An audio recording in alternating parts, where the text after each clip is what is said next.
Bonjour, bonjour à tous, merci d'être présents. Alors, comme vous le savez, on est dans une période qui est très très chargée. Je vous remercie à tous ceux qui sont présents. Je ne vois pas le nombre de présents réellement, néanmoins, je sais que vous étiez 70 inscrits et merci à tous. Alors, aujourd'hui, nous allons avoir un webinaire qui va être consacré avec Sandrine Godefroy à comment identifier et manager autrement les 10% de nos collaborateurs engagés. Mais juste un peu avant, je souhaiterais vous donner quelques informations sur Respect de Service France. Alors, Jean-Yves, voilà, c'était simplement pour vous indiquer que vous pourriez, et c'est la liaison que je vais faire avec l'intervention de Sandrine, trouver sur le site Esprit de Service France le rapport d'études qui a été fait durant l'année 2020 sur Voyage au cœur du management, qui a été piloté par Aline Sparnet, qui est préfacé par Charles-Henri Bessardéa et qui est issu de plusieurs études que nous avons menées au sein d'Esprit de Service France l'année dernière et qui véritablement présente des scénarios prospectifs de managers de demain vraiment intéressants. Donc, je vous invite à aller le découvrir. Et justement, puisque nous avons abordé comment manager autrement, avec Sandrine, nous allons aborder un autre volet qui est aussi comment identifier. Alors, si Jean-Yves peut avancer le slide, ou là, c'est moi. C'est les consignes. Eh bien non, je me suis trompée de slide.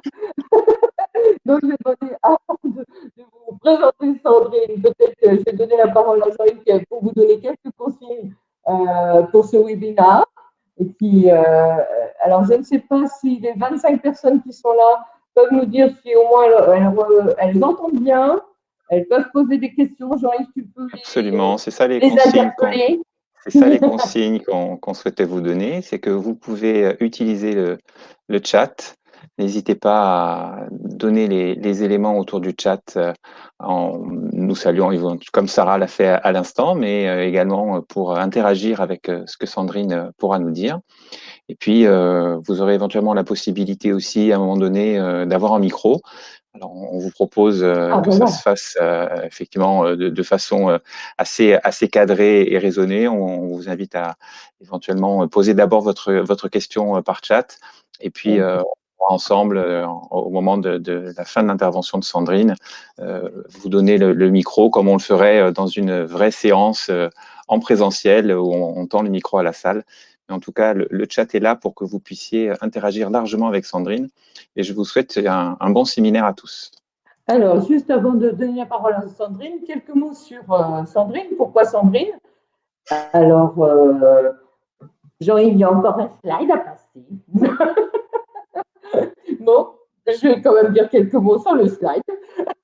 Mais comme je ne vais pas me tromper sur tout ce qu'elle a fait, parce que vous allez voir, c'est une femme hyper dynamique que je connais depuis très longtemps. Donc, Sandrine est executive coach diplômée à l'Université de Paris 8 depuis 2005. Elle est membre de l'European Mentoring et Coaching Council. Elle est directrice de grands programmes de transformation et d'innovation depuis plus de 20 ans, mais ce n'est pas sur ce sujet qu'elle va intervenir. On lui donnera la parole une autre fois au sein d'Esprit de Service France sur ces grands sujets de transformation qu'elle mène dans différentes entreprises, et surtout la dernière. Et par ailleurs, elle est aussi très, très active dans l'Association internationale des Women Forum en France. Et pour faire évoluer la parité, je connais qui sont très, très friandes de ce genre de sujet. Et puis, elle accompagne beaucoup l'évolution et le développement des hommes au sein des organisations, au niveau technologique, mais aussi sur le volet écologie, sur le volet économique. Et elle participe à beaucoup de programmes de développement collaboratif, inclusif et durable, et résilient au sein de notre société. Est-ce que j'ai oublié des choses, Sandrine? Et surtout, tu les rajouteras tout à l'heure, et surtout, ce qui est sa passion, à Sandrine, comme à tous ceux qui sont vraisemblablement en train de partager quelques lignes que je vois défiler sur mon écran, comment on peut engager encore mieux ou identifier surtout ces fameux 10% de collaborateurs qui sont naturellement engagés. On ne les connaît pas, on les identifie peu parce que, comme dans toutes nos entreprises, on a des jeux de pouvoir où c'est parfois plutôt certains escaliers que l'on privilégie et pas d'autres. Et nous, ce qui nous intéresse aujourd'hui, c'est justement d'identifier ces fameux 10% de collaborateurs qui sont méconnus, inconnus, qui ne sont pas forcément des managers, mais qui peuvent être des leaders d'opinion, des leaders d'action. Et je vais donc laisser la parole à Sandrine pour nous expliciter tout ça. Merci à toi, Sandrine, de nous consacrer 1 heure et quart en fonction des événements. Et surtout, n'hésitez pas, on va tous vous positionner peut-être en petite vignette pour que vous puissiez interagir aussi bien en chat et en prenant la parole. À toi, Sandrine. Alors, mets la petite jolie en grand, Sandrine. Donc, je pense que c'est OK pour moi, mais je veux bien que vous me disiez si le son est bon également, de sorte que si jamais il y a un problème, vous puissiez aussi me le dire. OK, très bien, c'est tout bon, parfait. Donc, on y va. Alors, je vais pas revenir sur la présentation de qui je suis, simplement pour vous dire que moi, mon ADN, depuis plus de...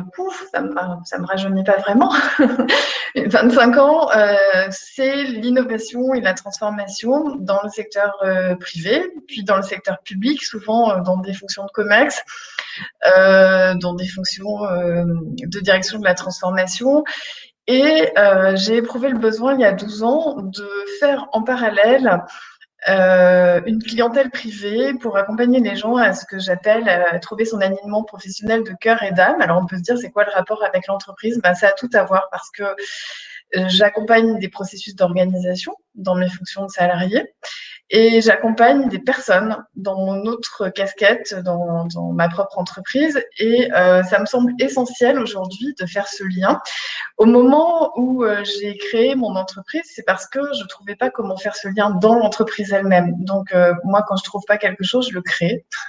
Donc, du coup, d'où la création de ma structure. Et c'est aussi cette double expérience et ce regard que j'ai envie de vous partager aujourd'hui. Souvent, on me dit, ce sont des métiers, tu fais des métiers différents, tu fais des choses différentes avec tes engagements associatifs et tes métiers. En fait, pour moi, c'est pas du tout des métiers différents, c'est une identité professionnelle qui se décline avec plusieurs nuances de couleurs. Je suis une passeuse, je me définis comme ça, une passeuse entre des mondes, c'est-à-dire que j'accompagne les processus et les organisations d'un côté, les femmes et les hommes de l'autre, et je fais les ponts entre ces deux polarités, entre ces deux mondes qui se côtoient chaque jour, sans vraiment créer en réalité de liens humains qui soient satisfaisants et nourrissants dans une réelle réciprocité. Alors, j'ai choisi d'accompagner des personnes hors de la structure d'une entreprise, même si je travaille aussi comme coach pour des entreprises et des organisations, parce qu'alors, jusqu'alors, cette conscience et cette place réelle pour le développement de l'humain, pas juste pour la formation. Là, je parle de coaching au sens développement de soi. Je parle de coaching comme un processus de transformation de soi. C'était réservé à une élite de top et ou de middle manager et les autres. Quand et si ils veulent évoluer et grandir, alors ils se payent eux-mêmes leur accompagnement. Et j'ai découvert qu'il y avait du coup beaucoup plus d'engagement de leur part parce que pour pouvoir grandir et évoluer quand on n'est pas top manager, ça nécessite d'être très engagé. Ce qui n'est pas le cas forcément quand on est arrivé à un certain niveau de management où finalement tout nous est donné quelque part dans l'entreprise. Donc ça, c'était aussi une surprise pour moi dans mon parcours. Depuis la crise sanitaire du Covid, donc depuis 1 an, je fais 3 constats que j'aimerais vous partager. Le premier constat, c'est que 80% de ma clientèle privée, qui est, si je me fie aux 15 dernières années, j'ai pas de boule de cristal, je travaille en prospectif par rapport à ce que j'ai déjà accompagné. Ma clientèle, elle est très représentative des pionniers et des nouveaux leaders et leadeuses. J'ai inventé ce mot, il n'est pas français, mais moi, le mot leader étant que masculin, ça ne me convient pas. J'ai besoin qu'on le mette au féminin, ce mot également, donc leadeuse, de culture francophone. Ces pionniers, ils ne veulent plus, ils ne peuvent plus vivre uniquement le modèle du salariat d'avant et surtout pas tel qu'eux. Et il y a une fracture qui s'est mise en place, qui s'accélère et qui s'accentue depuis 1 an. La crise a mis le focus sur leurs valeurs, sur leurs standards de vie. Et maintenant, ces personnes, elles cherchent non plus à réussir, mais à s'accomplir, c'est-à-dire à intégrer une dimension plus globale d'écosystème personnel et professionnel dans leur équation professionnelle. Deuxième constat, 100%, mais 100% de mes clients, alors ils sont les 10% des collaborateurs, mais c'est 100% de mes clients à moi, veulent plus d'authenticité, veulent plus de sens, veulent plus de vraies valeurs incarnées dans leur vie professionnelle. Et le troisième constat, c'est que ces nouveaux leaders et leaders croient à la puissance du collectif, croient profondément à l'engagement et ils attendent une réciprocité d'engagement de la part de leurs organisations, ce qu'ils ont malheureusement très rarement. Et c'est ce qui crée leur désenchantement et leur désengagement au sein de l'entreprise. Et alors, ils y restent uniquement pour des raisons de sécurité financière, mais sans réellement s'y investir. Ce qui est bien dommage compte tenu de l'énergie qu'ils ont et de leur potentiel justement d'engagement et de transformation et d'innovation. Moi, c'est 100% de ma clientèle privée. Et dans nos organisations, ces nouveaux leaders et leaders, ce que j'appelle les leaders for good, représentent, d'après une étude menée par différents cabinets pour Harvard Business Review l'année dernière, 10% des collaborateurs. C'est à la fois pas beaucoup et c'est énorme. Imaginez l'énergie qui pourrait être impulsée et ses effets si nos organisations savaient donner une place, et au-delà d'une place, un cadre de liberté et de confiance à ces 10% de personnes pour insuffler la notion d'engagement concrète, réelle, incarnée, de terrain, pour se mettre réellement au service de ses clients internes et externes, pas juste avoir une charte de valeurs affichée à la machine à café, genre, vous savez, bon, là, on n'a plus trop l'occasion d'y aller, mais rappelez-vous, la machine à café, on regarde l'affiche, tu crois, toi, à ça? C'est vraiment n'importe quoi, enfin, c'est à des années-lumière de notre quotidien, et ça fait rire tout le monde, en fait. Ça fait rire tout le monde au mieux, et au pire, ça démotive tout le monde. Donc, une vraie notion d'engagement dans la droite ligne des travaux que vous portez, justement, via Esprit de Service France, avec cette notion de relation client, d'être au service de ses clients et de toutes ces valeurs.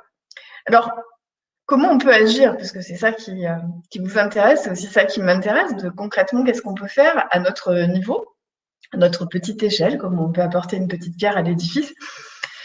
Je vais vous raconter une histoire. Je vais vous raconter l'histoire de l'éléphant et de la danseuse. L'éléphant, vous voyez, c'est un personnage statutaire. Il vit statutaire, tout le monde le reconnaît. De toute façon, on ne peut pas l'ignorer parce que quand il est là, quand on est en sa présence, il est majestueux, il est stable, il donne une direction, il traverse le temps, il contrôle chacun de ses pas, il n'a pas le choix compte tenu de sa taille. C'est la concrétude, l'éléphant, dans sa représentation, il est posé, il est là. Et par analogie, c'est le legacy, c'est la fonction même d'une entreprise, l'éléphant. Le problème, c'est que l'éléphant, ça a du mal à voir, et notamment quand il faut commencer à regarder ses pattes arrière, surtout en période de crise. Vous voyez, c'est un peu, voilà. Imaginez un éléphant qui essayait de regarder ses pattes arrière. Bon, c'est un peu acrobatique. Et c'est un peu ça qui est en train de se passer en ce moment. Et on pourrait tout à fait imaginer qu'à côté de cet éléphant, il y a une magnifique danseuse. Une danseuse avec toutes ses qualités de danseuse, avec l'agilité, avec la souplesse, avec la rapidité, avec la créativité, avec le mouvement. Bref, une danseuse, et elle peut danser sur l'éléphant, elle peut danser à côté de l'éléphant, elle peut danser dessous, devant, derrière. Il y a autant de place possible pour la danseuse que d'organisation parce que la danseuse, c'est une artiste. Donc la danseuse, par définition, elle est capable de métamorphose, elle est capable de s'adapter, elle est capable de trouver d'autres formes et elle peut tout à fait danser avec l'éléphant. Par ailleurs, si je vous refais en mode ultra caricatural l'histoire du leadership occidental, c'est ultra caricatural, mais tant pis, j'assume. Seul, jusqu'à présent, un éléphant adoubé par sa famille d'éléphants, j'ai même envie de dire par sa caste d'éléphants, pouvait monter sur scène et faire tribune. Par exemple, dans cette outil de visioconférence, et j'ai trouvé ça magnifique quand on a fait les répétitions, j'ai dit ça illustre tellement mes propos. Là, l'outil m'indique que je suis montée sur scène. J'ai pris la position de l'éléphant. OK. Le numérique a changé cela en quelques années parce que ça a été finalement très très vite quand on regarde. Par exemple, aujourd'hui, un YouTuber qui fait des millions de vues a rarement fait une grande école et il est au moins aussi influent qu'un PDG du CAC 40 et il gagne également au moins autant. Donc, il a le pouvoir d'influencer économiquement et sociétalement par ses choix d'achat et par ses choix de produits, ses mises en avant de produits. Et je vais vous donner 2 exemples que je trouve extrêmement signifiants pour illustrer mes propos. Le premier exemple, c'est un exemple de consommation. La consommation de viande a baissé de 3% en 2020 en Europe, ce qui est historique. Donc, ce sont bien maintenant les consommateurs qui dictent ce que les entreprises doivent faire pour que les consommateurs continuent à acheter les produits. Donc, il y a un vrai pouvoir économique derrière ça. Deuxième exemple, Emmanuel Macron demande via les réseaux sociaux il y a quelques semaines à Carlito et McFly, peut-être que vous avez suivi ça, d'inciter les jeunes à respecter les gestes barrières. C'est super symbolique d'une nouvelle forme d'influence et qui n'est pas réservée aux jeunes, contrairement aux idées reçues, à mon sens. C'est bien plus que de la communication.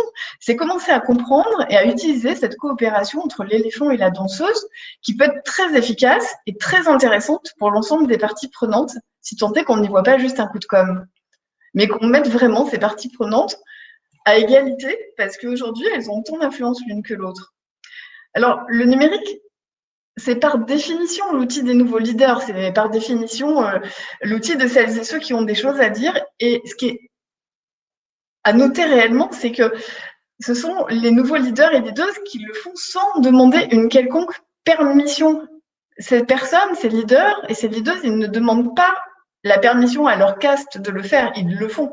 Et ils le font très bien dans leur vie personnelle, et ils le font très bien à travers des engagements associatifs, souvent. Ils sont hyper engagés.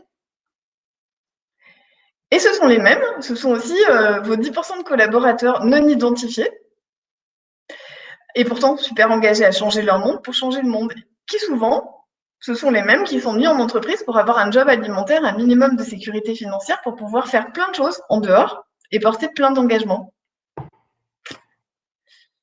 Alors c'est intéressant de constater ce paradoxe, et puis une fois qu'on s'est dit ça, on se dit ouais, ok, c'est vrai, j'imagine, enfin là, pensez à des personnes que vous connaissez, je suis sûre que ce que je raconte, ça vous parle. Vous vous dites, ah bah oui, lui ou elle, elle est engagée dans des associations, etc. Ok.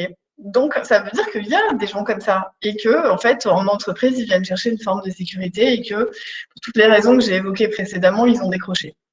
Ils n'ont pas décroché parce qu'ils sont en télétravail, ils ont décroché parce qu'il y a un décalage entre la proposition de l'entreprise ou de l'organisation, leurs valeurs personnelles, et le décalage est beaucoup trop grand dans la congruence entre tout ça.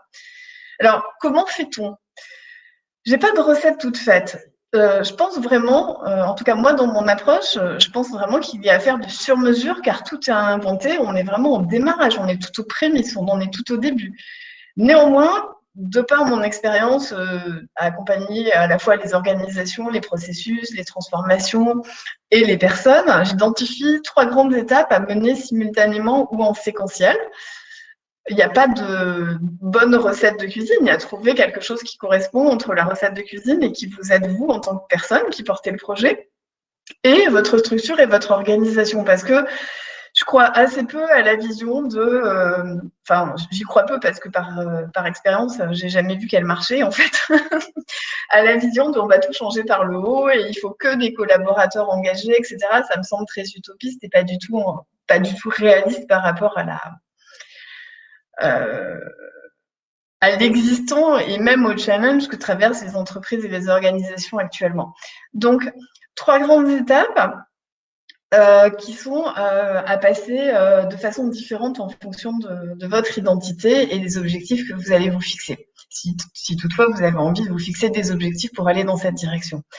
La première étape, c'est d'identifier ces 10% de collaborateurs qui sont les nouveaux leaders ou les nouveaux leaders de demain, qui ne sont pas ceux qu'on va promouvoir parce qu'ils sont connus, parce qu'ils ont fait ci ou ça, mais parce que ce sont des gens qui ont des choses à dire et qui font des choses. Et que parce qu'ils sont dans l'action et parce qu'ils sont porteurs d'un engagement, d'un message, de conviction personnelle, alors ils font bouger les lignes. Ils ne sont pas vraiment identifiables au sein d'une organisation par un titre, ils ne sont pas identifiables non plus dans votre organisation par un niveau hiérarchique ou une fonction, mais ils sont identifiables parce qu'ils ont des caractéristiques partagées, et les caractéristiques qu'ils partagent, ce sont les suivantes, et c'est à ça que vous pouvez les reconnaître. Premièrement, ils ont une bonne connaissance d'eux-mêmes, une très bonne connaissance d'eux-mêmes. Ils ont déjà bossé sur eux. C'est pour ça que c'est des gens qu'on voit en accompagnement privé, parce qu'en fait, ils font cette démarche personnelle de travailler sur eux. Donc, ils connaissent leurs forces, ils connaissent leurs limites, ils connaissent leurs besoins, ils connaissent leurs valeurs, ils connaissent leurs croyances, ils connaissent beaucoup de choses sur eux-mêmes. Et ils ont une grande appétence pour le travail personnel pour le développement personnel et également pour le développement humain au sens large, c'est-à-dire comment ça fonctionne moi et les autres, moi et un environnement professionnel. Deuxième chose, pour les identifier, ce sont des gens qui sont reconnus et qui sont performants. Ils sont reconnus par leur pairs, pas par la hiérarchie, pas par une forme de caste, mais donc ils ne sont pas forcément reconnus par les organisations elles-mêmes, ils sont reconnus par les gens parce qu'ils ont parfois tendance à remettre en cause ou à challenger par leur liberté de parole, par leur liberté de penser les organisations, que ça dérange évidemment. Donc ils sont souvent très reconnus dans les équipes et pas reconnus à la même échelle dans l'organisation, notamment dans les dispositifs d'accompagnement. Troisième façon de les observer et de les identifier, ils se reconnaissent, ces nouveaux leaders et leaders, à leur capacité de regarder la réalité en face. C'est-à-dire qu'ils sont objectifs, ils sont pragmatiques, ils ont une aptitude à écouter différents points de vue, même et surtout s'ils ne rejoignent pas les leurs. Ce sont des profils moi j'appelle ça de traducteurs universels. C'est-à-dire que ce sont des personnes dans les équipes qui sont capables de faire parler plein de gens avec des jargons différents qui sont hyper focus sur leur métier et d'arriver à poser des questions, même s'ils ne savent pas tout faire, loin de là, mais ils arrivent à poser des questions pour permettre aux gens de se parler entre eux. C'est pour ça que j'utilisais en démarrage le mot de passeuse pour me définir, parce qu'il y a vraiment ça, cette notion de faire passer. Et donc, on peut imaginer quelle valeur ça a d'avoir des gens qui sont capables de traduire des points de vue, des différences, et de transformer ça en action concrète et d'arriver à un moment donné à mettre un collectif d'accord et en mouvement par rapport à différents modes de pensée et modes de fonctionnement. Et puis, dans les caractéristiques également que vous pouvez voir et à travers lesquelles vous pouvez les identifier, ce sont des personnes qui ont une solide détermination et une forte résilience. Très, très forte résilience parce que leur résilience, elle est en grande partie tirée de l'envie, voire de l'urgence qu'ils ressentent de s'engager pour changer l'entreprise et à travers changer l'entreprise, changer le monde. Il ne faut pas se tromper sur pourquoi ils font ça. Ce n'est pas juste pour leur entreprise, c'est pour des valeurs hautes. C'est pour. J'utiliserai pas le mot idéal parce que ce ne sont pas des idéalistes, ce sont des gens qui sont pragmatiques parce que les idéalistes restent dans le côté rêve alors que les leaders et les leaders dont je vous parle, eux, ils passent à l'action.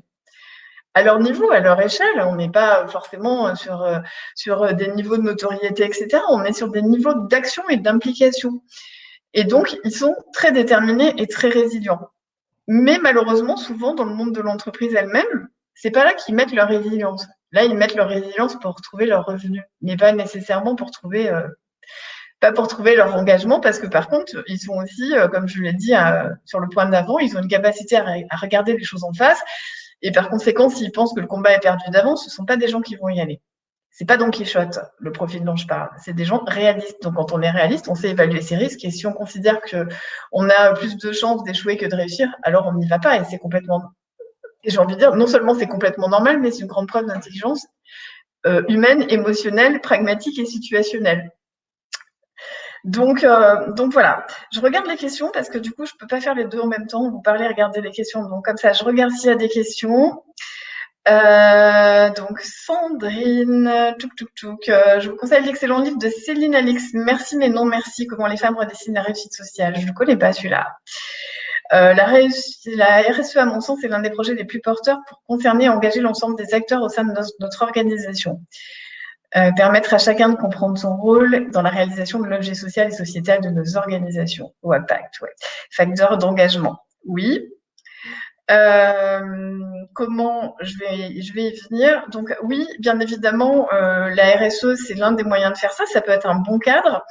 Mais j'ai envie de vous dire, ne vous enfermez pas dans un cadre. Parce que malheureusement, quand on commence à s'enfermer dans un cadre, on va essayer de faire des choses qui sont trop grosses par rapport à l'enjeu d'innovation qui est celui dont je vous parle. Donc, quand on est en innovation, on fait petit, tout petit. Un petit tout premier pas, puis un deuxième petit tout premier pas, puis un troisième petit pas, etc. Sur ce genre de thématique, la tendance est de vouloir refaire grand en partant par le haut. Ça marche jamais, en fait. Mais j'y reviendrai après, ça j'y reviendrai. En tout cas, c'est mon point de vue et c'est surtout mon expérience. Donc, comment on les identifie concrètement? Donc, il y a toutes les caractéristiques. Ensuite, moi, je vous donne quelques pistes de choses que j'ai pu expérimenter qui ont bien marché. Par exemple, quand il y a quelques années, j'étais directrice de la transformation dans une entreprise internationale, j'avais proposé, mais j'étais rattachée au COMEX, donc j'avais directement l'accès à mon déchet. Je lui avais proposé un concours interne pour récompenser un projet associatif porté par un collaborateur. En fait, mon objectif à travers ça, c'était d'identifier ces leaders. J'avais pas encore, à ce moment-là, il y a 5-6 ans, j'avais pas encore formalisé aussi bien et modélisé aussi bien le schéma, mais j'avais bien compris un truc, c'est que moi, pour porter mes sujets de transfo et d'innovation, j'avais besoin de ce type de profil pour influencer, pour être des ambassadeurs de terrain, et que donc, si je voulais les identifier, c'était pas ceux qu'on me proposait dans le vivier RH que j'allais les trouver. Et donc, ça a très bien fonctionné, en fait. Ça a révélé vraiment qu'il y avait énormément, même le PDG était hyper surpris du nombre de collaborateurs qui avaient postulé, puisqu'il y avait à l'époque à peu près 11 000 collaborateurs dans le monde, et on a reçu plus de 400 de dossiers de candidature pour ce concours interne, et donc il y a eu 10 dossiers qui ont été récompensés, et on avait fait voter à travers le réseau social de l'entreprise les collaborateurs eux-mêmes pour que ça soit pas l'entreprise qui décide quel était le projet qui les faisait. Enfin, l'entreprise avait des voix, mais les collaborateurs avaient également des voix. Et du coup, c'était vraiment un mix de choix entre l'envie des collaborateurs de voir certains autres collaborateurs émerger et la direction. Et ce qui était super intéressant, c'est qu'à travers le vote, donc déjà à travers les dossiers des collaborateurs, ça nous a permis d'identifier qu'on en avait quand même 400 qui étaient hyper engagés et qui étaient prêts à monter un dossier de candidature, à venir le soutenir, à faire des vidéos de présentation, enfin, pas juste de dire je fais partie d'une association, de monter un dossier pour défendre quelque chose. Donc ça, déjà, c'était un niveau d'engagement qui était très intéressant. Et ensuite, on a vu aussi les collaborateurs qui influençaient les autres à travers les votes et les réseaux sociaux, ceux qui étaient capables aussi, dont ceux qui avaient postulé pour ce concours interne, qui étaient capables d'aller mobiliser sur le réseau social interne leurs collègues. Donc, en fait, c'était très instructif et très intéressant et assez simple finalement à organiser. Parce que là, je vous raconte l'histoire à l'échelle d'une entreprise, mais il n'y a rien qui empêche de le faire à l'échelle d'une équipe ou d'une direction. Hein. Ce n'est pas nécessaire de le prendre aussi haut. On peut tout à fait le faire plus petit. Parce que là, on voit tout de suite, en fait. On voit ceux qui portent des choses et on a découvert à cette occasion vraiment beaucoup de choses. Et moi, après, ça m'a permis d'asseoir toute ma stratégie de transformation à partir de ce que j'avais pu observer, de comment ça s'était passé dans la mise en œuvre de ce concours interne. C'est aussi intéressant d'aller regarder ce qui existe dans les dispositifs RH, parce que parfois on peut avoir des bonnes surprises dans les viviers, dans les dispositifs de mentoring, dans les shadow, les shadow comex par exemple quand ils existent. Mais souvent on a tendance, et là je voudrais vous donner ma conclusion, c'est que on a tendance à mélanger ces types de profils que je décris avec des jeunes qui sont natifs digitaux et tout ça. Pas du tout, ça n'a rien à voir avec l'âge et c'est pas une question d'âge, c'est une question d'agilité mentale, c'est la curiosité. Le moteur de ces personnes, c'est la curiosité, l'envie d'apprendre, l'envie de grandir, l'envie de mettre en mouvement, etc. Et ça, c'est pas une question d'âge, c'est pas une question de compétences technologiques. Il s'avère que souvent, les gens qui ont cette envie-là, ils ont adoré l'arrivée d'Internet parce que ça leur a permis d'avoir une bibliothèque à la place d'avoir la bibliothèque avec les 21 volumes bien rangés dans la bibliothèque, ça a permis d'avoir un truc infini où c'est une possibilité merveilleuse et infinie d'apprentissage. Mais c'est un raccourci et pour moi, il est complètement erroné de se dire que c'est une question d'âge. C'est pas du tout une question d'âge, c'est une question de profil de personnalité. Donc, c'est intéressant d'aller regarder parce que parfois, dans les shadow comex ou dans un certain nombre de dispositifs, si par exemple dans votre entreprise, il y a des dispositifs d'innovation, les porteurs de l'innovation, souvent, il y a souvent un lien avec ce type de profil. C'est-à-dire que quand on fait de l'innovation, il faut avoir ces caractéristiques, autrement, on ne tient pas très longtemps. Mais pour autant, il y a des gens qui ne font pas du tout d'innovation et qui sont perdus au fin fond d'une agence ou d'un département quelque part en France et qui sont aussi comme ça, en fait. Simplement, ils font un métier qui ne correspond pas à qui ils sont réellement dans leur alignement personnel et professionnel, le fameux alignement de cœur et d'âme. Mais pour autant, ils ont ça en eux. Donc évitons les raccourcis, en fait. Il y a eu beaucoup trop de raccourcis, à mon sens, ces dernières années. Donc, dispositif RH. Et puis, si vous avez un réseau social interne, regardez qui poste, qui influence. C'est aussi très intéressant, c'est-à-dire que le réseau social interne, dans mon expérience, il est déserté par les top managers. Mais pour autant, il y a des vrais leaders dessus et des vraies leaders aussi. Donc, qui sont ces gens-là qui ne sont pas forcément connus, reconnus au niveau de l'organisation, mais pourtant, ils sont bien présents et ils influencent. Donc, le réseau social, c'est une très bonne manière d'aller regarder les gens qui sont réellement actifs et qui mettent en mouvement et ceux qui sont suivis, etc. Donc, ça, c'est la première étape. La seconde étape, c'est de trouver une place et des missions dans votre organisation, dans votre entreprise pour ces collaborateurs-là. Pour moi, l'objet n'est pas de se dire il faut que tout le monde devienne ça. C'est pas ça du tout. L'éléphant, il est en charge de la continuité, de la pérennité, de la durabilité, de la concrétude, de donner des décisions, de les faire exécuter. Et c'est génial, on en a besoin.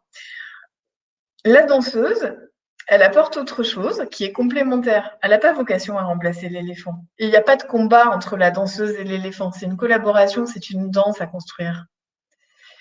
Donc, pour pouvoir commencer à danser ensemble, alors il faut commencer à danser avec ses collaborateurs. C'est à faire en co-construction avec eux si vous voulez vraiment que ça marche. Eux, ils auront des idées, ils savent. Ils ont la connaissance du terrain, ils ont la connaissance de l'historique de votre culture d'entreprise qui est essentielle pour que ça fonctionne. Les recettes toutes faites, ça ne marche pas à cet endroit-là. Ils savent ce qui fonctionne, ce qui ne fonctionne pas, ce qui a déjà été tenté, pourquoi cela a été un succès ou non. Ils ont analysé ça. S'ils ont un peu d'ancienneté et de bouteille dans votre organisation, ils ont déjà fait l'analyse. Ils l'ont pas forcément partagé, mais ils l'ont faite, l'analyse. Donc ça, c'est leur job à eux. C'est pas à vous de trouver le comment, c'est à eux de le faire. Et ils vont vous soumettre plein d'idées. Mais avant de leur demander de participer, vous, ce que vous avez à faire et à assurer en amont, et c'est vraiment la clé avec des majuscules partout, essentielle de réussite ou d'échec de ça. Ce que vous avez à assurer en amont, c'est que vous pourrez réellement leur faire une place dans votre organisation sans vouloir les faire rentrer au forceps en mode j'essaie de faire rentrer un rond dans un carré. Parce que vous êtes garant du respect de l'engagement, vous êtes garant de la concrétisation de l'engagement. Autrement, c'est inutile, c'est de la perte de temps, c'est de la perte d'énergie de vous engager dans ce chemin, ça va être complètement déceptif pour tout le monde. Ce qui fait avancer ces personnes, c'est la notion d'engagement et de congruence entre ce qui est dit, ce qui est fait, et ce qu'on pense, ce qu'on dit et ce qu'on fait. Donc, si on leur demande de s'engager dans un truc et qu'après on n'est pas capable de retraduire ça par une réelle place, il vaut mieux pas faire en fait. Ça va juste créer un niveau de déception, d'attente, puis de déception, et alors là, un désengagement qui sera définitif. Au pire, si vous vous arrêtez là, vous aurez déjà néanmoins appris beaucoup, beaucoup de choses à travers eux et grâce à eux, donc ça ne sera pas une perte de temps. L'idée, c'est pas de se dire je peux pas aller jusque-là, alors il faut que je m'arrête. Non, c'est jamais une perte de temps d'identifier ces personnes parce que même si vous n'allez pas jusque-là, c'est intéressant parce que ça permet de savoir sur qui on peut s'appuyer quand on a besoin d'ambassadeurs, quand on a besoin de tester des choses, quand on a besoin de voir les choses autrement, puis même à titre personnel, quand vous avez besoin d'avoir un regard un peu différent sur une problématique, alors ce sont des personnes géniales qui vont avoir grand plaisir à vous partager leur vision du monde et qui vont vraiment vous apprendre beaucoup. Et c'est comme ça que l'on réfléchit déjà en fait dans les entreprises sur le sujet spécifique de l'innovation. C'est-à-dire que les directions de l'innovation et de la transformation sont en général des moteurs pour créer, propulser ce design humain au service de plus grands. Vous l'avez compris, c'est pas juste au service de l'entreprise, c'est au service de soi, au service des autres et au service de son entreprise et au service de beaucoup plus grand que soi. Il faut qu'il y ait un truc qui fasse vibrer, il faut qu'il y ait une cause. Je donne souvent en exemple les 17 objectifs de développement durable de l'ONU. Ben voilà, c'est de cet ordre-là, quoi. Il faut qu'il y ait quelque chose de vivant avec un V majuscule qui permette de se mobiliser et pour pouvoir contribuer à quelque chose. Et le service au client, l'esprit de service, c'est le moyen de contribuer à ça. C'est un moyen pour ces personnes. C'est pas une fin en soi. Donc, il faut trouver, en fait, qu'est-ce qui leur donne envie d'y aller et comment on crante et comment on redescend la chaîne de valeur pour que ça apporte aussi, que ça soit gagnant pour l'organisation, pour l'entreprise, que ça soit gagnant pour les autres et que ça soit gagnant pour eux. Le problème, c'est que depuis très longtemps, on a l'habitude de faire du gagnant-perdant. Moi, ce que je dis souvent, je voudrais qu'on fasse du gagnant-gagnant, gagnant, gagnant pour moi, gagnant pour l'entreprise, gagnant pour la planète. Et pourquoi il faut forcément qu'on soit en compétition, qu'il y en ait un qui perde? C'est pas nécessaire, en fait. On peut trouver des écosystèmes où on est capable de faire où on est capable que chacun ait sa place, que ça se passe bien et que ça apporte de la valeur à tous. Donc ça, c'était ma deuxième étape possible. La troisième étape, qui peut être également la première, c'est pour ça que je disais que ça pouvait être pris en simultané ou en séquentiel, peu importe. Souvent, dans un premier temps, le plus simple, le plus facile, le plus rapide et le moins coûteux à mettre en œuvre, c'est de démarrer par un ou plusieurs coachings individuels, tout simplement, pour aider à accompagner ses collaborateurs à trouver leur place comme moteur de leadership et d'innovation dans l'organisation. Et à partir de ces apprentissages, parce qu'on va apprendre des choses, alors on construit un dispositif d'accompagnement plus large pour eux. Ça, par exemple, moi, je le fais déjà pour quelques acteurs qui sont très innovants parce que clairement, aujourd'hui, c'est un chemin qui est très peu emprunté. C'est vraiment du sur-mesure. On part de l'existant, on part de l'objectif, des objectifs de l'organisation, de l'entreprise, les valeurs, la mission, les personnes elles-mêmes. Et puis, on imagine, on déploie un dispositif, mais un dispositif en test et à petite échelle. C'est-à-dire qu'on ne démarre pas sur une organisation, on démarre sur une petite équipe. Et toujours une équipe qui est volontaire. Et toujours sous la forme d'un POC, c'est-à-dire d'un proof of concept. C'est-à-dire on va à partir de l'expérience de 2, 3, 4, 5 personnes, alors on va commencer à se dire, tiens, ça pourrait être intéressant, puisque ça, on voit que c'est une problématique qui est toujours la même et qui est quelque chose de récurrent. Donc, les personnes vont se positionner grâce au coaching d'une certaine façon. Et ensuite, on voit émerger des problématiques qui sont communes et qui sont récurrentes. Et alors là, on commence à pouvoir imaginer quelque chose de très concret. Mais vraiment, il n'y a pas besoin de partir grand, en fait. Il n'y a pas besoin d'attendre que toutes les planètes elles s'alignent, parce qu'elles ne s'aligneront pas en réalité. Elles ne s'alignent jamais, les planètes. Enfin, en tout cas, les planètes dans l'entreprise, elles s'alignent, puis elles se désalignent. Enfin, c'est très complexe, surtout en ce moment, et c'est normal.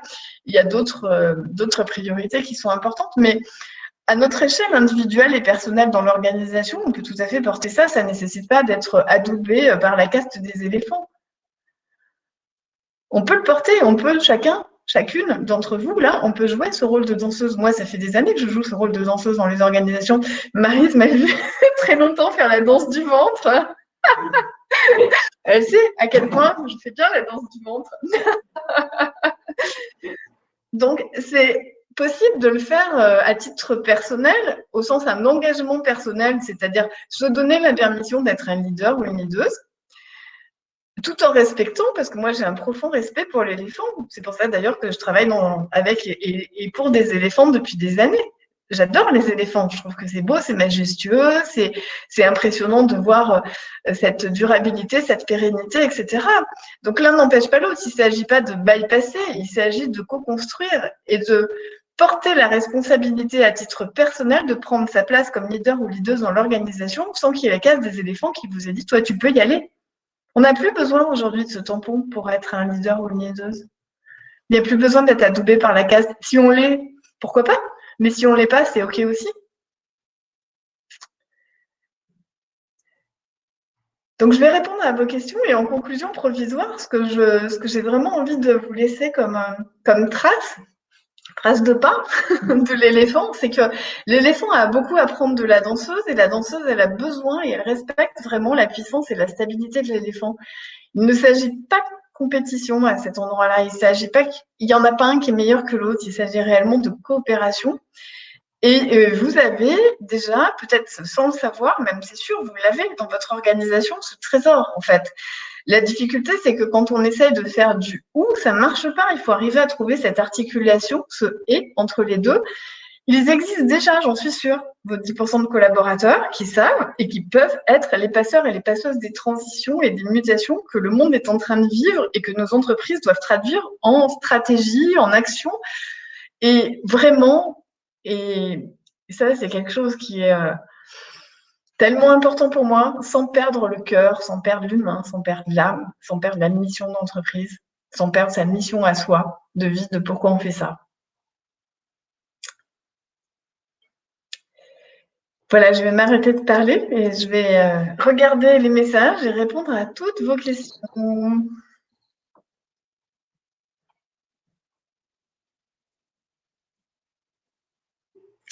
Alors, c'est super intéressant. Je vois beaucoup de points communs entre vos leaders et vos leaders et les hauts potentiels intellectuels. Est-ce vraiment le cas?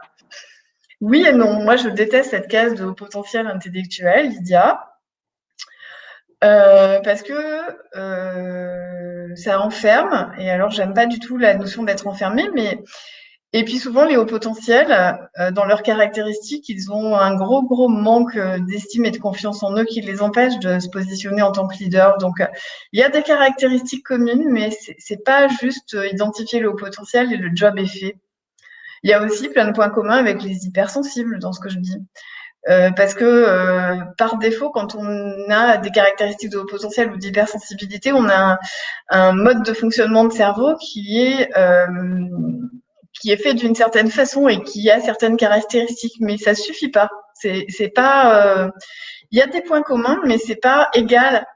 Mais les leaders et les leaders ne sont pas égales à haut potentiel ou hypersensibles. Donc la RSE, donc Laure, justement la RSE permet à chaque équipe de faire ses pas en innovation, les méthodes évoluent. Merci de l'échange, merci Laure. Oui, c'est vrai. La RSE, c'est un bon support, hein, comme l'innovation, comme la transformation, parce que souvent dans les équipes qui pilotent ça, il y a cette appétence. Concrétude, qu'est-ce que ça veut dire? Alors concrétude, c'est un mot que j'invente. C'est un mélange entre concrétisation et c'est la capacité de donner une forme et c'est plus que donner une forme, c'est donner une forme et passer à l'échelle. C'est la capacité d'innover, mais pas juste pour faire des trucs nouveaux, pour le mettre en action et lui donner une pérennité. Alors, j'ai connu un leader qui postait sur le réseau social interne des idées très innovantes et dans le désintérêt total des collaborateurs et des cadres exécutifs, il a fini par quitter cette entreprise. Bah oui, c'est ce qui se passe quand il n'y a pas de place et quand la personne a choisi finalement que son épanouissement personnel était plus important que sa sécurité financière. Comment réveiller les danseuses qui ne veulent plus danser? Alors, les danseuses, c'est très facile de les réveiller. Dès que vous leur donnez, enfin, dès que vous leur mettez sous le nez un beau costume de scène qui prend une forme de voilà, tu pourrais contribuer et comment tu as envie de le faire. Dès qu'on donne de la liberté, du sens et un objectif qui les allume, alors les danseuses, elles se réveillent instantanément.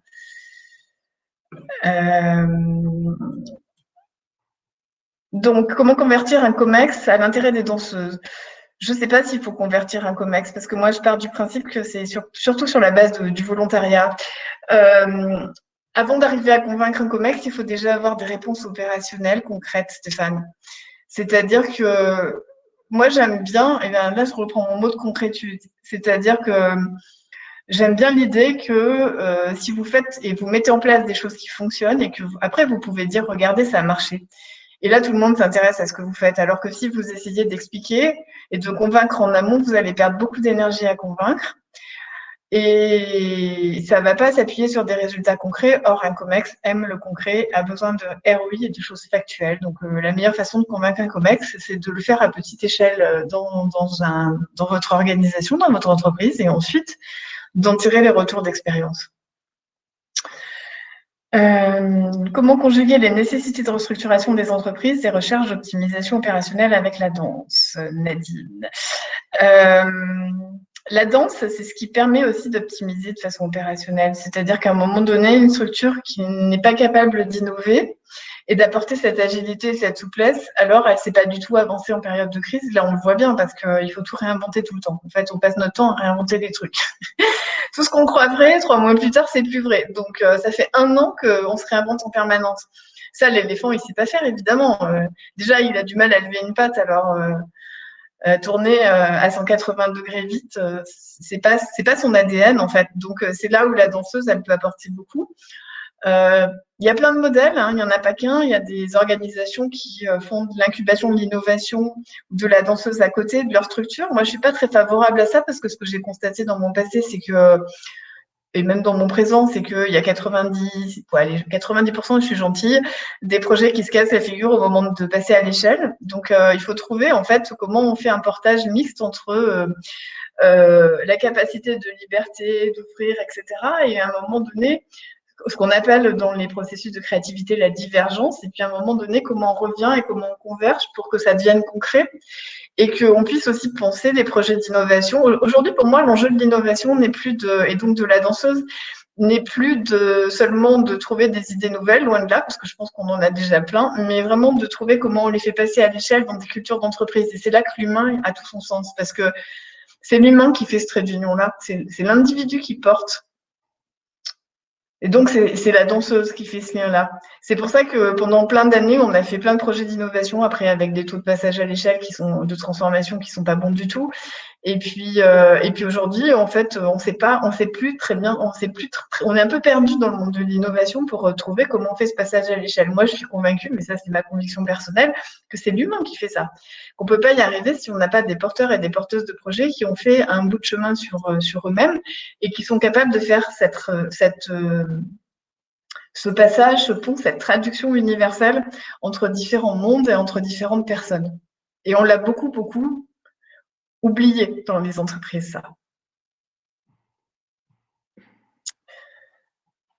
Alors, je regarde si j'ai d'autres questions. J'en vois pas d'autres, mais ça ne veut pas dire qu'il n'y en a pas d'autres.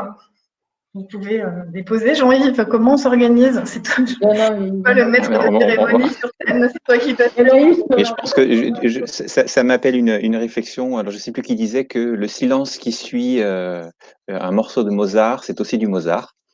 Et donc, je pense qu'il y a un certain nombre de personnes, dont moi, qui boit complètement tes paroles. Et donc, du coup, j'ai à la fois plein de questions et pas de questions. Mais du coup, sur le sujet du changement, je vais prendre le micro pour que les auditeurs puissent aussi faire le chat.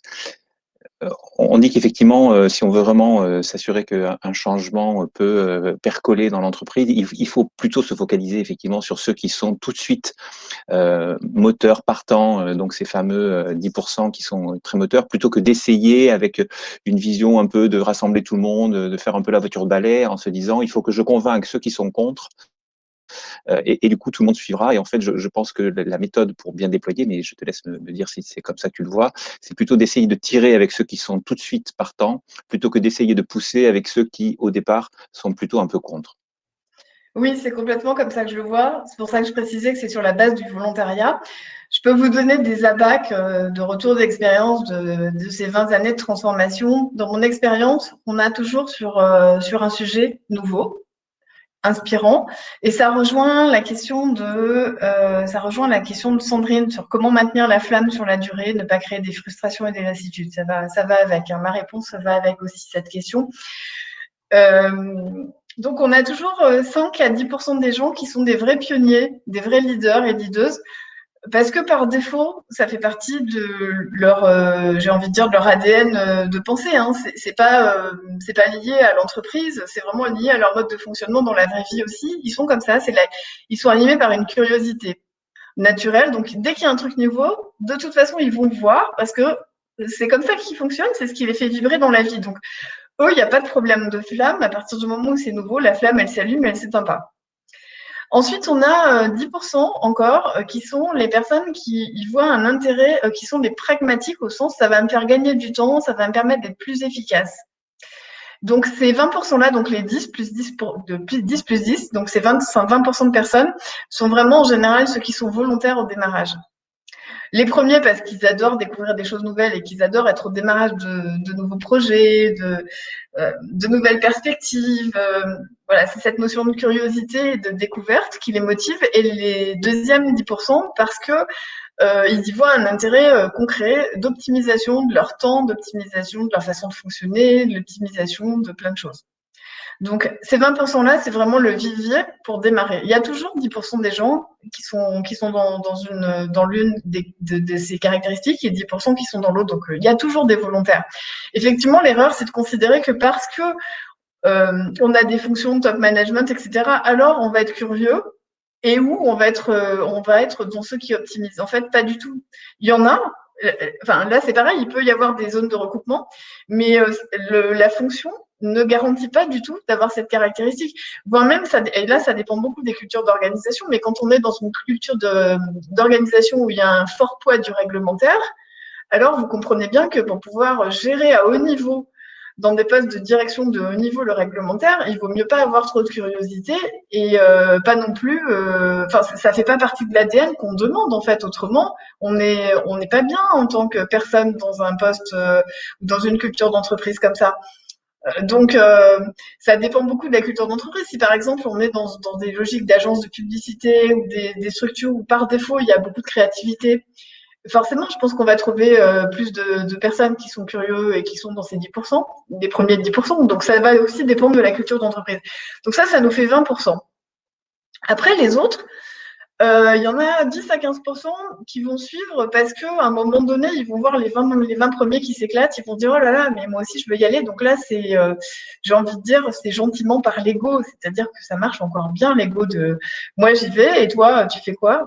Et en fait, notamment, par exemple, pour vous prendre un exemple très concret sur un réseau social d'entreprise, puisque moi, je me suis beaucoup servi de ces techniques-là pour déployer des réseaux sociaux d'entreprise. Quand à un moment donné, vous faites partie des 15% qui y vont parce que les autres y vont et que vous n'avez pas l'information et que vos collègues vous disent « Mais t'as pas vu ça, c'était sur le réseau social ». Je vous garantis qu'à un moment donné, bizarrement, vous arrivez à 35%. Donc après, c'est aussi une question de savoir aller chercher, parce que à chaque catégorie de personnes que je vous décris, il y a des codes, il y a des façons de leur parler, il y a des façons d'interagir avec eux. C'est pas les mêmes leviers, c'est pas les mêmes moteurs pour garder la flamme. Donc ça demande aussi un certain savoir-faire qui s'acquiert, mais du coup, il y a la capacité d'ajuster notre message avec notre cible de clientèle, si je puis dire les choses comme ça. Donc là, on est à 35%. Après, en général, quand on arrive à cette barre de 35%, même en tout entre 20 et 35, ça commence à se voir dans l'organisation. En tout cas, si on fait bien son job de communication, on va pouvoir commencer à montrer des choses, à montrer des résultats, etc. Et là, on va commencer à intéresser le management, éventuellement. Donc là, il va pouvoir commencer à y avoir des choses qui descendent. Mais pas avant, en fait. Avant, ça sert à rien, c'est une perte de temps. Et d'énergie surtout, parce qu'on va s'épuiser, essayer de convaincre l'éléphant qu'il n'a pas du tout envie de regarder entre ses jambes, en fait. Donc, pourquoi essayer de faire bouger aussi vite un éléphant, le pauvre? Il n'est pas prêt, il n'est pas configuré comme ça. Respectons-le, cette pauvre bête. Donc l'éléphant, c'est à partir de 25-35% des collaborateurs qui commencent à s'intéresser au sujet, en fait. Là, on commence à lui dire, tiens, regarde, tourne un peu la tête, regarde, il se passe des choses. Et à partir du moment où on en est là, après, soit on arrive à faire le passage à l'échelle, c'est-à-dire qu'on va aller chercher effectivement l'organisation et on va rentrer ça dans une organisation, etc. Et alors, on va aller chercher ensuite on va dire les 20, 30 autres pourcents qui vont y aller parce qu'ils sont obligés d'y aller parce que le chef a dit que. Parce que moi, j'appelle Jacques a dit. Jacques a dit que tu y vas, alors tu y vas. Et puis alors après, il y a le restant, et ce restant, dans mon expérience, laissez tomber, c'est-à-dire que le coût et l'énergie, le coût au sens l'énergie qu'il faut développer pour aller les chercher est complètement en décalage avec leur investissement et ce qu'ils vont apporter. Donc on va jamais arriver à 100% en fait. Il faut accepter qu'on reste à 75-80% max quand on a fait un super passage à l'échelle. Donc aller convaincre, c'est vraiment du temps perdu en fait. Ça se fait, ce processus il se fait, et puis si on n'arrive pas à passer à l'échelle, on reste dans les 25-30% et c'est déjà très bien. C'est-à-dire que déjà ça permet d'avoir un noyau qui peut faire beaucoup de choses à l'intérieur d'une organisation et aussi qui a le mérite de créer un réseau de personnes qui se comprennent et qui soutiennent. Est-ce que ça répond à ta question? Oui, très bien, super. Du coup, il y a d'autres commentaires. Je peux prendre la parole, hein. Vas-y, Maryse. C'était simplement, il y a Nadine Bertolino que je vois qui a laissé un message intéressant. Et si tu pouvais répondre, comment conjuguer des nécessités de restructuration des entreprises et recherche d'optimisation opérationnelle avec la danse?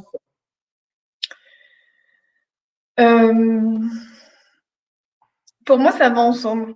C'est-à-dire que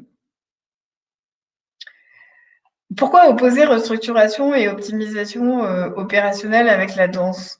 C'est-à-dire que En fait, en allant faire ça, on va… Parce qu'il ne faut pas oublier que nos danseuses, nos collaborateurs, les 10% en question, c'est des gens qui sont très pragmatiques et qui sont capables de vraiment une grande optimisation. Donc, pourquoi les laisser en dehors de ça? Parce que finalement, si on leur pose la question, on va obtenir… Si on leur pose la question et qu'ils répondent vraiment ce qu'ils pensent, je complète, c'est-à-dire qu'on leur donne un cadre dans lequel réellement on peut écouter ce qu'ils ont à dire, alors on va gagner un temps fou sur la restructuration et l'optimisation. Le problème, en fait, il y a deux problèmes là-dedans. C'est que le premier problème, c'est que souvent, on n'est pas prêt à laisser une place parce que justement, ces personnes, c'est bien pour ça qu'elles ne sont pas reconnues dans les organisations, c'est qu'elles ont une liberté d'action et de parole qui dérange. Mais parce que justement, ce qu'elles disent, c'est souvent très, très juste. Alors parfois, c'est pas la bonne forme, voilà, on peut argumenter sur, mais donc il y a laissé le cadre pour faire ça. C'est pour ça que je donnais en exemple les Shadow Comex quand ils ont été mis en place, par exemple pour le groupe Accor ou pour d'autres groupes. Il y avait cette notion d'aller donner la parole et d'aller confronter des regards. Non pas confronter pour confronter, ça n'a pas d'intérêt, mais confronter des regards pour pouvoir justement changer, switcher, trouver comment on optimise, etc. Parce qu'en fait, on a quand même tendance à faire beaucoup plus de la même chose et de penser qu'on va obtenir des résultats différents. Donc, pour pouvoir obtenir des résultats nouveaux, alors il faut avoir un regard et une façon de penser nouvelle. Et ça, dans un contexte de crise, eh ben, c'est génial d'aller utiliser, interroger et embarquer ses collaborateurs parce que de toute façon, soit vous les embarquez, soit ils démissionnent à un moment donné. Et si vous les embarquez, alors vous avez une chance que non seulement ils démissionnent pas, mais qu'ils vous apportent une façon de regarder la chose et une façon de faire qui soit super efficace et qui soit vraiment nouvelle. Moi, j'aime beaucoup le mot de hacker dans le sens, non pas hacker tel qu'on l'a, hacker les hôpitaux, etc., mais hacker au sens trouver comment je fais pour faire autrement. Moi, quand j'ai été recrutée dans le secteur public, un monsieur magnifique qui aujourd'hui est ambassadeur pour la France au numérique, qui s'appelle Henri Verdier, il m'avait dit, Sandrine, je veux que tu viennes hacker l'État. Il m'a dit, ouais, génial. Ça me plaît. Parce que justement, c'est un challenge et qui à ce côté, je vais chercher, pas pour comment dire, pas dans un sens de manque de respect de l'organisation, pas dans une confrontation de l'organisation, mais vraiment parce qu'on a envie que ça bouge, parce que moi, par exemple, mon pays, j'ai envie de me mettre au service, c'est vraiment important pour moi, c'est une valeur qui est essentielle en réalité. Donc voilà, mais pour pouvoir faire ça, ça veut dire que donc on laisse vraiment l'espace de parole parce que si on dit à la personne ou personne vas-y et puis que derrière il n'y a pas de sponsorship, que dès qu'il y a une prise de décision, une parole qui est posée, qui dérange, alors ça va créer un gros problème. Et c'est pour ça que la plupart des collaborateurs, ces 10% là, ils s'éclatent en dehors de l'entreprise et ils prennent pas la parole parce qu'ils ont déjà pris la parole une fois, deux fois, 10 fois, ils se sont fait taper dessus. À un moment, ils se sont dit bon ça va, stop, je suis pas masochiste, j'arrête. Donc, c'est leur donner un cadre. C'est vraiment une histoire de cadre, en fait, pour moi. Et c'est pas si compliqué que ça de donner un cadre. Il n'y a pas besoin de le penser à l'échelle d'une organisation. Déjà, à l'échelle d'une équipe, ça peut très bien fonctionner.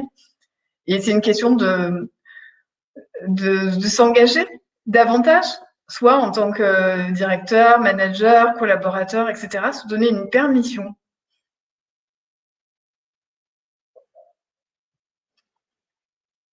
D'autres questions? Un éléphant, ça trompe énormément. Il y a une question de Nadine également sur le fait de faut-il envisager de ne pas embarquer les plus de 30-35% des collaborateurs voilà, faut-il renoncer à envisager d'embarquer plus de 30-35%? C'est peut-être un peu ce que tu disais tout à l'heure, mais voilà, il faut pas ça. Faut pas... Moi, je renonce à rien, mais je constate que ça sert à rien de perdre de l'énergie. Il n'y a pas à renoncer avant d'avoir essayé. Il y a à essayer et ensuite de savoir qu'il y a 2 paliers et que si on arrive au premier, c'est déjà génial. Pourquoi renoncer? C'est déjà super d'être arrivé au premier palier. Pourquoi 100%? Pourquoi il faudrait que tout le monde soit à 100%? Moi, personnellement, je ne vois pas l'intérêt du 100%. C'est comme vouloir une uniformité qui ne correspond pas à la réalité de l'être humain, ni à la réalité du vivant. C'est jamais à 100% dans la nature.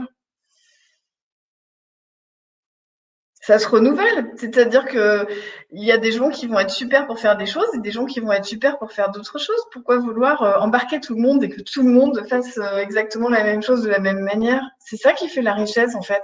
C'est d'arriver c'est l'articulation. Donc, pour moi, c'est une forme d'extrémisme de vouloir le 100%. Et ça ne me semble pas réaliste, surtout. Dans mon expérience, j'ai jamais vu 100%.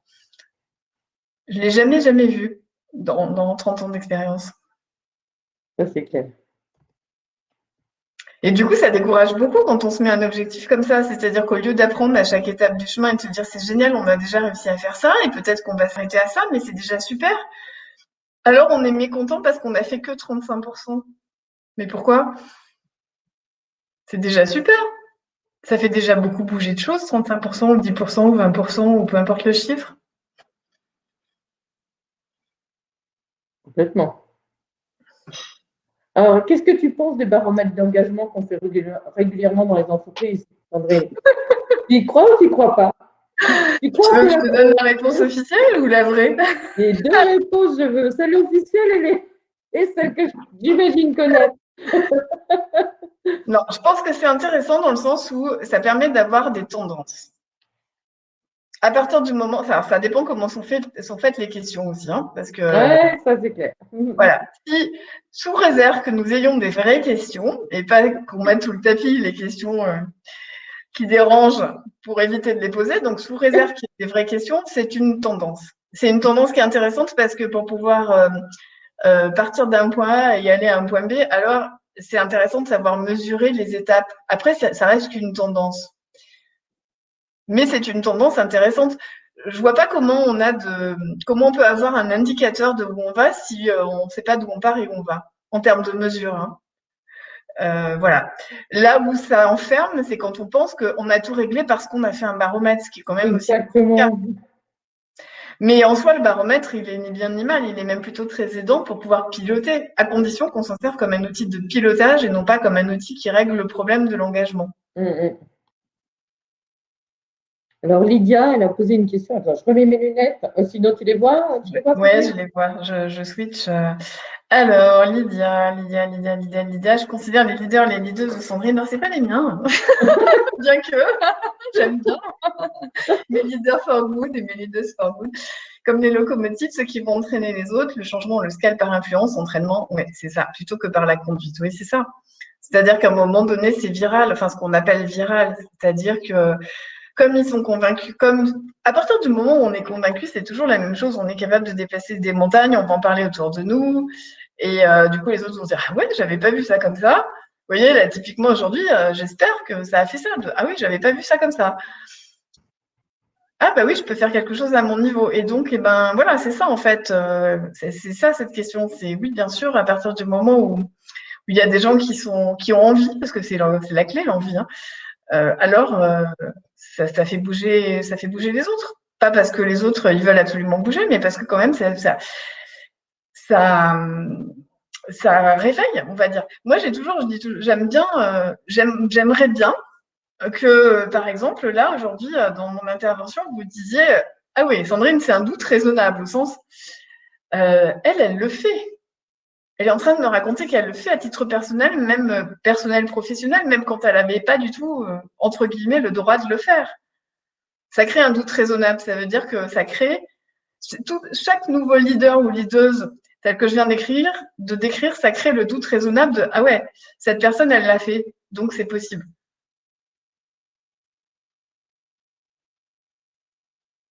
Donc soyons tous des doutes raisonnables.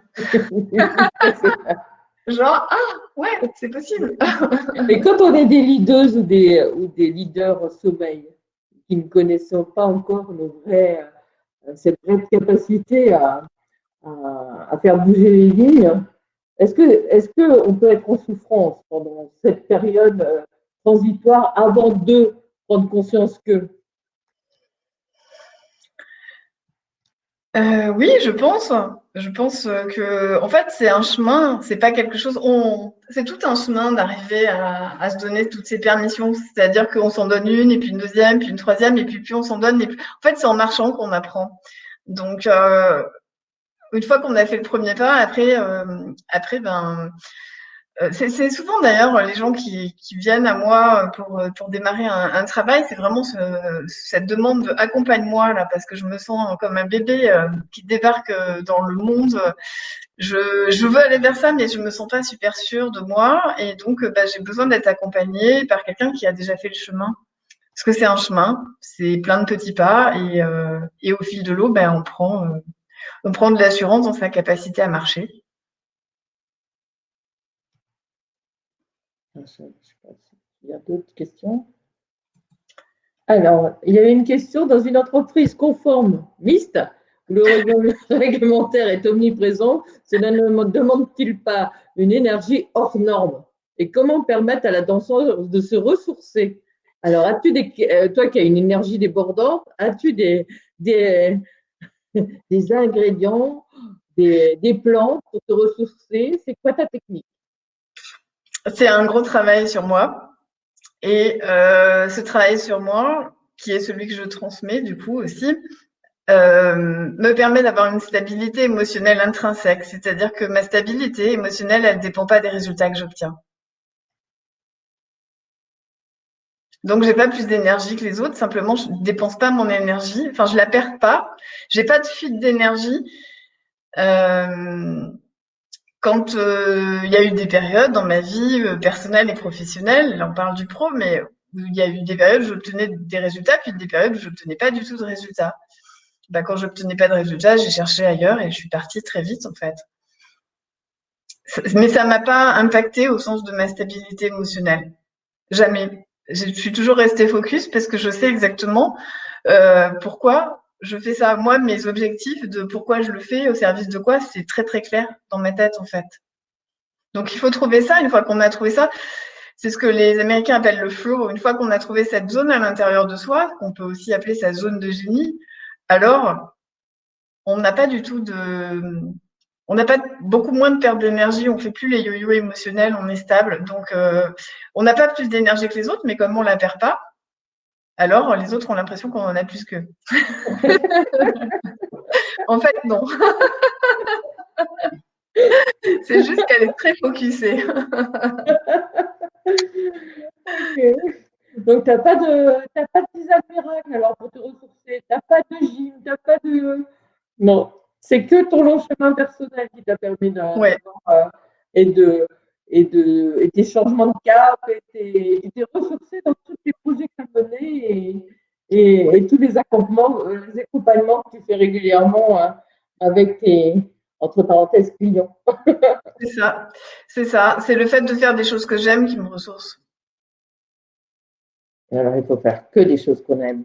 C'est ça. Plus on en C'est pas fait, toujours plus on fait évident des dans le choses milieu qu'on aime, plus on a de professionnel. l'énergie, plus c'est un cercle vertueux en fait. Ok, ok. Est-ce qu'il y a une dernière question? Je remets mes lunettes ou on rebalaye tout avant que je conclue avec un dernier slide pour vous donner la suite des événements à Esprit de Service France. Apparemment, je crois que Sandrine, on est bon. Alors, juste pour conclure, hein, nous allons lancer bientôt, à partir une grande enquête terrain, justement. Sandrine, que j'ai évoqué tout à l'heure, une nouvelle enquête qu'on avait faite à la suite de celle que nous avons menée en 2020. On va lancer une grande enquête, une nouvelle consultation, justement, sur les nouvelles attentes, aussi bien côté client collaborateur, les transformations en cours et les innovations. Donc, tout cela, on va l'adresser à nos membres prochainement. Et puis, on va commencer à travailler sur un sujet que l'on avait choisi avec le conseil d'administration avant Voyage au cœur du management. C'est comment imaginer une nouvelle relation humaine et commerciale, esprit de service et RSE. Et pour clôturer ce webinaire, je vais passer, Jean-Yves, le dernier slide qui est justement pour vous présenter avec Agnès le dernier événement. Je ne sais pas si Agnès est là, mais en tout cas, c'est pas le dernier événement. Donc, comme vous avez vu, on a eu notre webinaire aujourd'hui. Il a fait suite à une grande convention qu'on a menée le 12 février dernier. Justement, on a abordé beaucoup de sujets sur client, IA, management, et qu'on avait clôturé par une présentation sur voyage au cœur du management. Et je vous invite encore à nouveau à le consulter sur notre site. Et puis, nous allons participer justement avec ce voyage au congrès à Cher le 28, enfin, je me suis trompée dans la date, 28 et 29 juin. Mais avant cette date, je vous demande de retenir la date de la prochaine grande convention Esprit de Service France qui aura lieu le 15 juin et où là, nous allons, le 18 juin, c'est un appel à rebondir que nous allons se lancer avec les thématiques classiques que vous retrouverez comme on a l'habitude de les formaliser dans nos séminaires, à la fois avec une grande partie sur le volet client, une grande partie sur le management et le volet collaborateur pour nous, j'espère, pouvoir rebondir au mieux à l'issue de ces périodes compliquées que nous vivons. Et je vous remercie tous pour votre participation.